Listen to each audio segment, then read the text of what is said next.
First of all, Rosalind, can you tell me a little bit about the setup of the two different rooms and the differences between them and how you came to that decision? Sure. Well, in the room that you guys can't see at the moment, there are large-scale portraits on the wall of young women looking through a device which is called a stereoscope. And the stereoscope was popular around the turn of the 20th century, and it allows you to see photographs in 3 dimensions.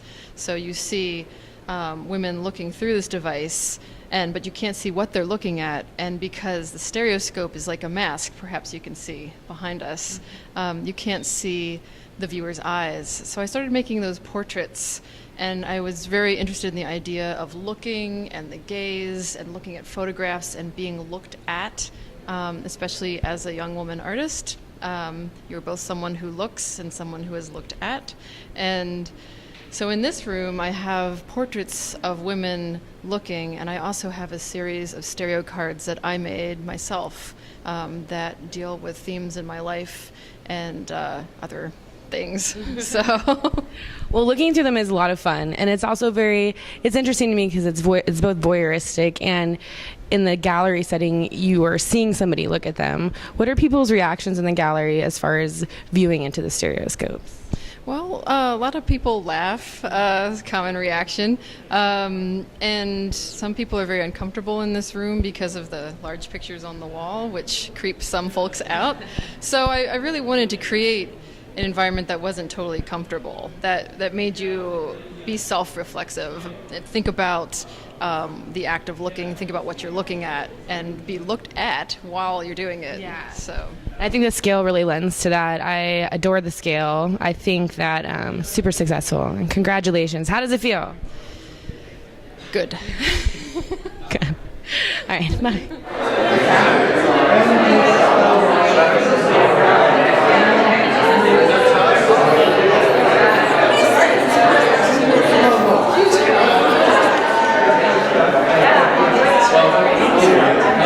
Hi guys, here at Harrywood Gallery with Rosita Todorova. And what was your nickname again? Rossi. Rossi, I love it. Okay, so first of all, your work is about driving. And I would like to know, I'm just curious about how you choose the scenes that you end up depicting visually. Sure. So the work is about driving, but it's really about a compression of space. And so compressing a time in transit, not about specifically destination, but that time in between 2 destinations. And so the compositions are chosen, one through memory, like thinking about a specific experience or a specific moment, and then trying to capture that, and also lacing it with the kinds of experiences that happen while you're in the car, moments where you are absent, and moments where you're present, and definitely like worries of the day that are intertangled within that process of moving between 2 different destinations. Because I think that like when you leave a place, it's a completion. When you arrive to it, it's a new time. But that moment in between is where a lot of mental information gets processed, and I'm trying to capture that motion of that space, but also its entanglements. Well, it's a really brilliant, surprising concept. What are the reactions when they see it originally? I think that most people talk about how the compositions let you navigate them in different ways. They talk about like, oh, there's this little section here that I was really drawn to, but then I realized that there's all these other complex little areas that as I look at it again and again, I discover more information. And then as you get close to the work, it's full of small details. And so those small details are really important. And so they talk about the differences between looking at it from a distance and then getting your nose almost right to it and seeing the way that I've handled that medium. There's a lot to discover in them. They're very multi-layered. And very last question, I'm super curious about your sculptures. Talk to me a little bit about them. Sure. So these are book forms, so they're actually collapsible. Would you like me to demonstrate? Please do. So they're a very simple form that actually opens. It's a single sheet of paper, and they collapse down into a book. And they're a play on a concertina as well as an origami book. And as you turn one cover, they start to, I'm going to turn it the other way, they start to grow and change. And what I really wanted from these pieces and why I made them is that they function differently every time you open it. And so it's a continuously changing composition, much like the work has different things that you see in it each time. These books also do that every time you open them. And I used these books as still lifes to inform the two-dimensional work. And so there's a play between the function of both pieces and the way that the viewer interacts with them, as well as their influence on the two-dimensional work. Well, it's very exciting. Congratulations, and thank you very much. You get a finer point of the real one rolling. Yeah, you can. Or you know what, if you're going like 100 at Drawing and Painting BFA thesis show with Daniel Luft. Daniel, I love your tie, first of all. What's that? I love your tie. Thank you very much. It's rocking. Okay, so a little bit about your work. Would you describe your work as collage? I don't really think about it like that, but I guess so. So yeah, I think more about it as painting. So it's the way I approach it anyways. Right. So Talk to me a little bit about your inspirations historically. Who do you look to through art history to kind of draw inspiration from, or who have you been inspired by? I'm really into Robert Ryman right now, a painter out of the 50s, American painter. I think Robert Rauschenberg is really kind of a jumping off point for me. Yeah. So also Kurt Schwitter's kind of got me into the whole collaging thing. So Yeah. It's a really interesting contemporary take on collage. I mean, I'm not sure I would call it collage either, but that is a jumping off point for it. I think the display is what makes it a little bit different. Can you talk to me about how you chose to display your work? Sure. Well, like the thing that I'm interested in is like the material qualities of it. So I almost think of some of the pieces as sculptures, like small relief sculptures. Yeah. So putting them in the shadow boxes, I kind of wanted them to get that kind of aspect conveyed through that.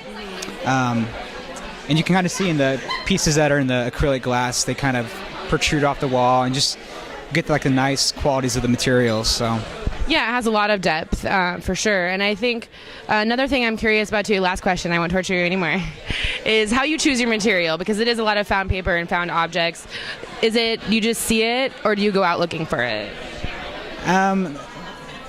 well, the pieces in the acrylic or the found pieces, those are kind of the newer ones that I just kind of recently started doing.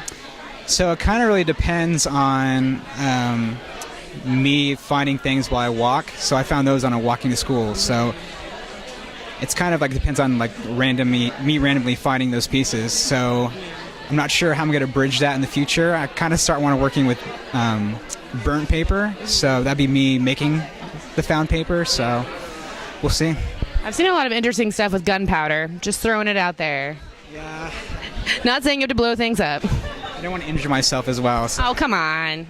I think I'd be prone to that. So. All right, well, thank you very much. Congratulations.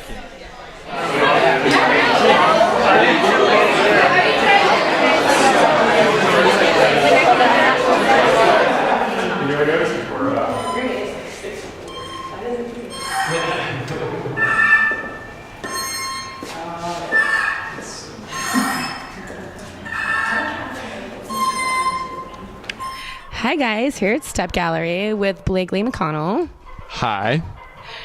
Okay, so Blake, talk to me a little bit about this project. I know a lot of people didn't know where it came from or how you got the funding, or just like summarize the process of this. Sure, absolutely. So I worked with a program called Casa de Sueños, which is part of Tumbleweed Center for Youth Development, and they provide services to undocumented, unaccompanied youth in the custody of the Office of Refugee Resettlement.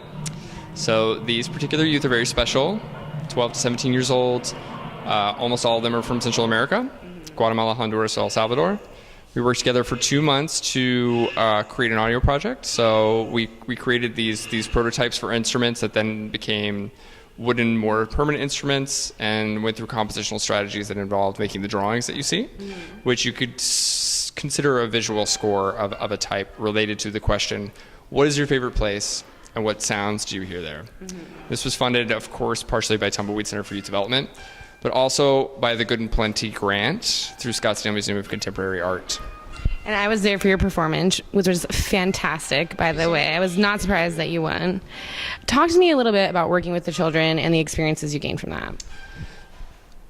It was such an honor and a privilege to work with them, and the personalities that I was able to meet and enjoy were just so vibrant, and it was such an inspiring experience. That's not to say that there weren't challenges, not that my job is hard. What they're going through is hard. It's a pleasure for me. But we definitely had to negotiate a common language on many different levels. My Spanish is not so great, so there was that. I had my wonderful assistant, Martha Prescato, working with me. She's also a student here. Thank you so much once again, Martha. So there were definitely moments. There was one particular participant who was a beautiful, wonderful piano player. So here we are making our own homemade instruments, and the sounds are a little unconventional.